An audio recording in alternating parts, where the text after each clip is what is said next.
Goatfoot God, Chapter 31, the final chapter of Dion Fortune's The Goatfoot God.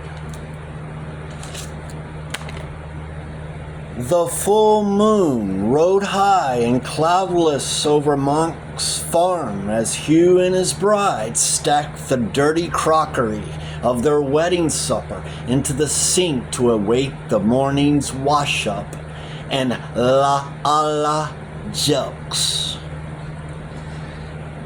As far as their outward demeanor was concerned, this evening in no way differed from any other evening at Monk's farm, save that Lizzie was not there to do her dirty little jobs with such painstaking care and incompetency, she and Bill being at the moment spending pennies on the South End Pier trying to see what the butler saw and what it was the curate did in Paris. These penny bioscopes, however, proved to be quite inoffensive except for their titles, and Bill put another penny in and then another in case the first one had given out before they had finished, like the gas.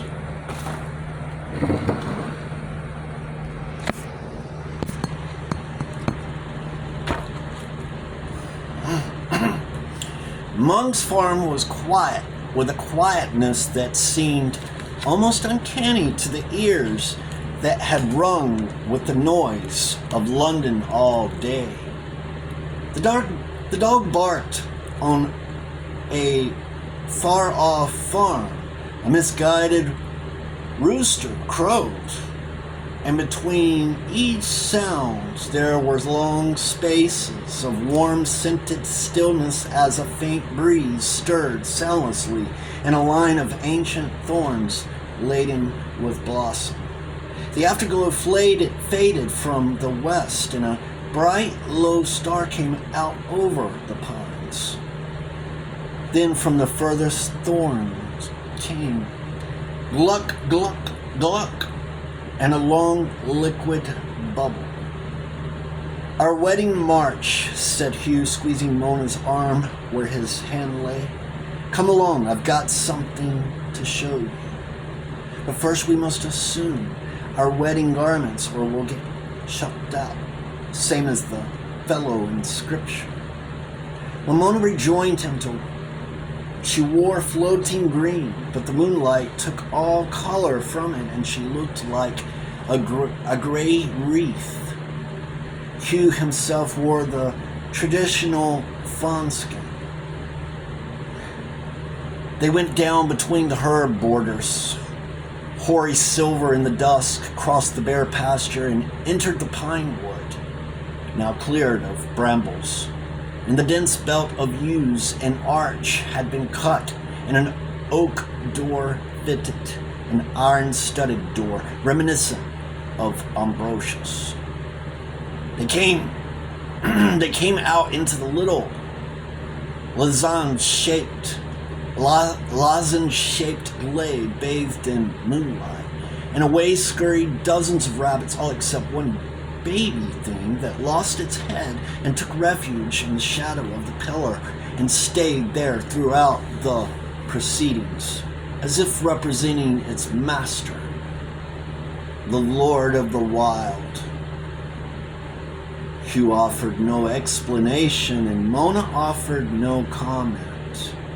Neither were needed. He placed her at one end of the enclosure and took up his own position at the other, the new risen moon behind them. Then he waited for inspiration, for he had no idea what a rite of Pan might be. Silently, they waited, and time went by, but it did not seem to drag. Both were thinking of the ancient rites of Eleusis, and wondering in what form of power of the god would come upon them.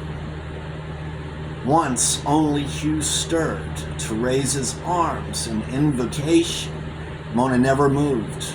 The turf beneath their feet retained the heat of the day, though the air was slowly chilling. with the evening damp. Hugh's thoughts went back to his dream of the hills of Greece. Perhaps there he would pick up the trail.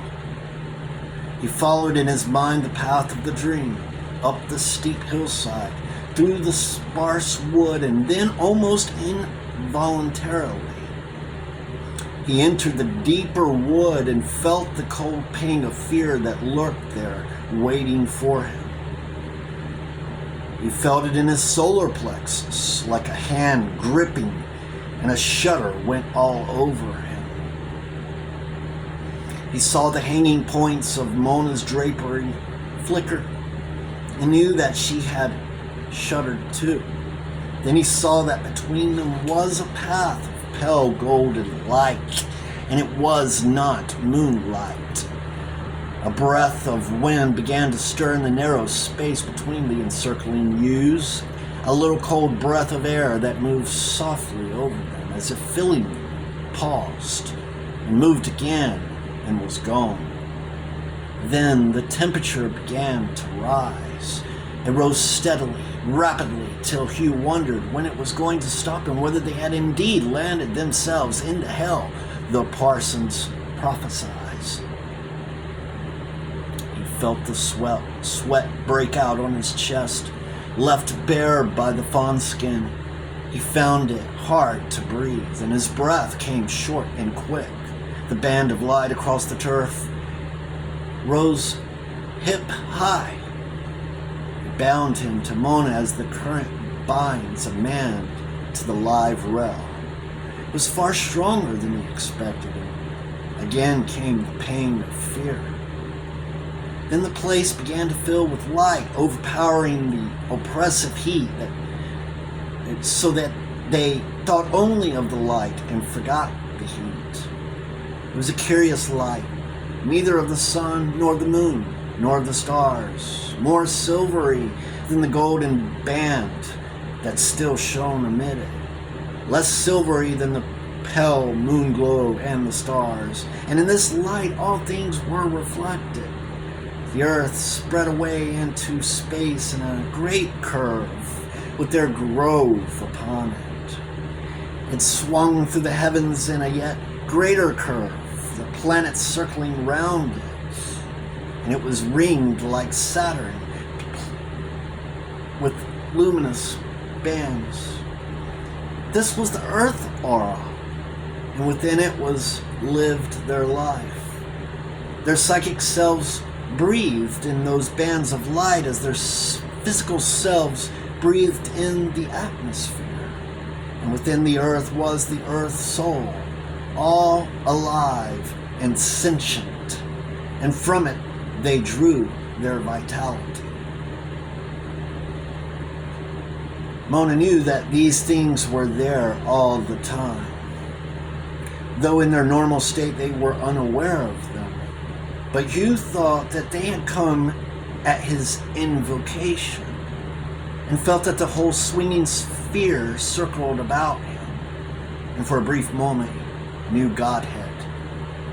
Then the light returned to focus on the glade, leaving behind like a receding tide the memory of the environment and environing infinity, never to be effaced. Forever after, Hugh would live his life against the background and measure all things by it. The glade was softly luminous, very hot, and a band of glowing gold, like illuminated smoke, stretched from Hugh to Mona, flowing around the pillar whose conical top rose just above him. Behind Hugh was the newly risen moon, and his face was in darkness, but Mona's showed clear in the moonlight. He could see her eyes, but she could not see his, and her look had a blankness in consequence, as if she were looking beyond him at something that stood behind. Perhaps she was, for at that moment a gradually dawning awareness made itself felt, and Hugh knew that something was behind him, vast and overshadowing. And that form, it emanated the band of light that passed through him and fell upon Mona. He felt himself getting vaster and vaster and about to burst with the force that was upon him. He was towering up, his head among the stars below him. Mona and the earth lay in darkness. But over the earth bend, the advancing line of dawn was creeping up. Dimly, he wondered if they had been in the grove all night, unconscious of the passage of time. Then he realized that this was no earthly dawn, but the coming of the sun god. Yes, it was not the goat god, crude and earthy. It was the sun. But not the sun in the sophisticated Apollo, but an older, earthier, primordial sun, the son of Helios, the Titan, who had not known what Freudian deeps they would work through in the name of the goat god, and was prepared for anything. But this golden exaltation of high space took him completely by surprise. Then he remembered the favorite phrase of old Jelks.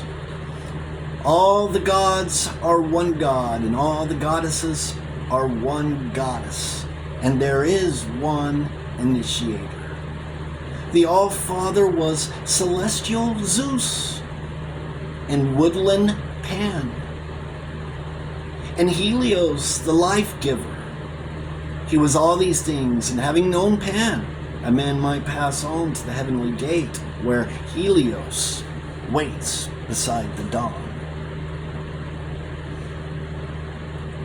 Hugh felt his feet winged with fire and knew that he was coming as the angel of the Annunciation came to the Virgin. He was coming as the messenger of the life-giver. Far below him, Mona waited in the earth's shadow, and it seemed to him that she was in some way lying back upon the earth and sunk in it, like a swimmer floating in water. And he knew that he was coming swiftly on the wings of the dawn, coming up with the dawn wind as it circled the earth. He could see the line of golden light advance, and knew that his return to the grove would coincide with its coming. Then he found himself standing in the grove, in his own body, clad in the fawn skin, and the line of light was just beyond his feet. For the first time since the vision began, he moved, tasking a step forward. The line of light advanced with him. He took another step forward. It advanced again. Mona had taken 2 paces forward. He moved again, and the light and the woman moved also. Now they were standing face to face upon either side of the pillar. Hugh raised his sinewy, bare arms and stretched them over Mona's head, and the light that had enveloped him spread over her also. Then, raising his right hand in the salute of the sun as the Roman legions raised it, he lowered the left, tingling and burning with a strange heat, and laid the flat palm between Mona's breast and cried the ancient cry, Hacus, Hacus, este bibelue. Be ye far from us, O ye profane. The Goatfoot God, and a magical invocation of Pan. From the right of Pan, I am she who ere the earth was formed rose from the sea. O first begotten love, come unto me, and let the worlds be formed of me and thee. Giver of vine and wine and ecstasy, God of the garden, shepherd of the land, bringer of fear, who maketh men to flee, I am thy priestess, answer unto me. Lo, I receive the gifts thou bringest me, life and more life in fullest ecstasy. I am the moon that draweth thee. I am the waiting earth that needeth thee. Come unto me, great Pan, come unto me.